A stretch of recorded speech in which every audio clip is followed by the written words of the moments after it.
A very good morning, my dear students. Today we are going to discuss chapter 6 of our EVS book, that is Living in Harmony. It means मिलजुल कर रहना. The word harmony means मिलजुल कर रहना. So in the first page you can see there are lots of birds, animals and insects in the picture. Here is a sparrow, hibiscus, dragonfly, cat, snail, goat, grasshopper, jasmine plant, rose plant and two children. So living in harmony means मिलजुल कर रहना, कि किस तरह से इस word में हम सभी लोग आपस में मिलजुल कर रहते हैं. So now come to the next page. Here is a question to discuss. Do any of these animals, birds, insects and plant live with you in your house? क्या इनमें से कोई एनिमल, बर्ड और इंसेक्ट आपके साथ आपके घर में रहता है?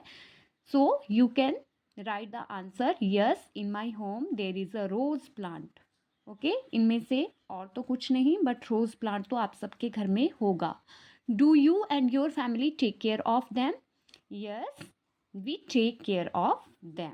Okay, next you have to find out कि पेज नंबर 72 में जो भी बर्ड्स, एनिमल्स और इंसेक्ट्स दिए हैं, उनके अलावा आपके घर में और कौन कौन से एनिमल्स और जो बर्ड्स हैं या इंसेक्ट्स हैं वो आपके घर में आ जाते हैं. Okay, here you can write the name of those animals and birds.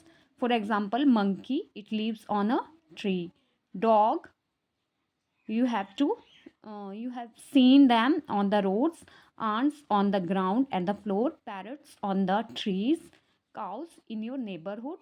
और आप सबके घरों में भी काव होगी, मैक्सिमम लोगों के, तो आप इन माई होम भी लिख सकते हैं. Okay, next is we bring some animals and plants into our homes. कई बार हम कुछ एनिमल्स और प्लांट्स जो कि हमें अच्छे लगते हैं उनको अपने घर ले आते हैं. Some may just have started living there. और उनमें से कुछ जो है वहाँ पर रहना स्टार्ट कर देते हैं. Sometime we share our home with them happily. और हम उनको अपने घर में हैप्पीली, खुशी से रखते हैं. But sometimes we do not like them in our homes. पर कई बार हम उनको पसंद नहीं करते हैं. फॉर एग्जाम्पल, मॉस्क्यूटो, आंट्स, ये बिना बुलाए आपके घर में आ जाते हैं और आप इनको लाइक भी नहीं करते हैं. ओके, यहाँ पे आपको अपने एल्डर्स, आपके पेरेंट्स या ग्रैंड पेरेंट्स के साथ डिस्कस करना है कि कभी क्या जब वो छोटे थे तो वो भी इस तरह से कुछ प्लांट्स, बर्ड्स को अपने घर ले आए थे या एनिमल्स को, और उनसे उनकी स्टोरी आप पूछेंगे. Okay, now come to the next page. Here are some questions which I will share you later on. Okay, for example, which are the uninvited animals, birds and insects that visit your home. आपको बताना है कि ऐसे कौन से uninvited, बिना बुलाए animals, birds और इंसेक्ट हैं जो आपके घर के अंदर आ जाते हैं. And why do you think they come to your house और होम. ओके, आपको क्या लगता है कि वो आपके घर में क्यों आ जाते हैं. फॉर एग्जाम्पल, कई बार कुछ dogs, okay, birds, ants, mosquito आपके घर में आ जाते, तो वो क्यों आते होंगे. दे कम फॉर द फूड और शेल्टर. कई बार वो रहने के लिए आ जाते हैं, कई बार वो खाना ढूंढने के लिए आते हैं. Okay, how do you feel about their presence in your home. Okay, आपको जब वो आते हैं तो कैसा फील होता है. Which of them do you like. उनमें से कौन से आपको पसंद है. What do you do when you do not like them. और आप क्या करते हैं जब आप उनको पसंद नहीं करते हैं. Okay, I will share the answers later on. Okay, now come to the next page. Here you can see a big mango tree and lots of birds. For example, parrot, a weaving bird, and some monkeys are living here. Okay, the topic is the mango tree. One day Shambhu, a little boy, was going through the forest with his father. एक बार एक लड़का शंभू अपने पापा के साथ, पिताजी के साथ जंगल में जा रहा था. They sat under the shade of huge mango tree. और वो मैंगो ट्री के शेड के नीचे, छाया के नीचे बैठ गए. The mango tree was home to birds, squirrels, monkey and many other animals. जो मैंगो ट्री है वो घर है, उसमें कुछ एनिमल्स, बर्ड्स, गिलहरियों ने, मंकीज ने उसे अपना घर बना रखा है। Shambhu saw a monkey eating a mango and throwing out the seeds. Shambhu ने देखा कि एक मंकी मैंगो खा रहा है और उसके सीड्स नीचे फेंक रहा है।